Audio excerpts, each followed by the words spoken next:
अस्सलातु वस्सलामु अलैका या रसूल अल्लाह, अस्सलातु वस्सलामु अलैका या हबीब अल्लाह व अला आलिका व अस्हाबिका या शफीअना यौमल जज़ा। सल्लु अलल हबीब सल्लल्लाहु तआला अला मुहम्मद। मुझे अपनी और सारी दुनिया के लोगों की इस्लाह की कोशिश करनी है इंशाअल्लाह अज़्ज़ा वजल। आज का जो मसला है वो मसला ये है, हालत हैज़ में वुज़ू करने से तहारत हासिल होगी या नहीं। क्या फरमाते उलमाए दीन व मुफ्तियान शरह मतीन इस मसला के बारे में कि अगर किसी औरत ने हालत हैज़ में वुज़ू किया तो उसका वुज़ू होगा या नहीं। बिस्मिल्लाहिर्रहमानिर्रहीम।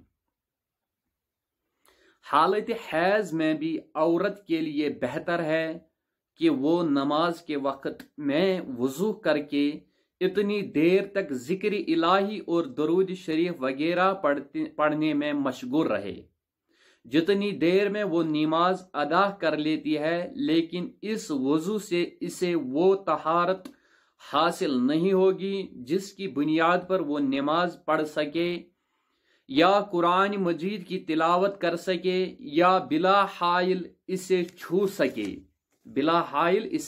सके। ये हुक्म सिर्फ इसलिए है कि इसकी नमाज की आदत बरकरार रहे। बाहरी शरीयत में है नमाज के वक्त में वजू करके इतनी देर तक जिक्र इलाही दरूद शरीफ और देगर वज़ाइफ पढ़ लिया करे जितनी देर तक नमाज पढ़ा करती थी कि आदत रहे। वल्लाहु आलम व रसूल सल्लल्लाहु अलैहि वसल्लम।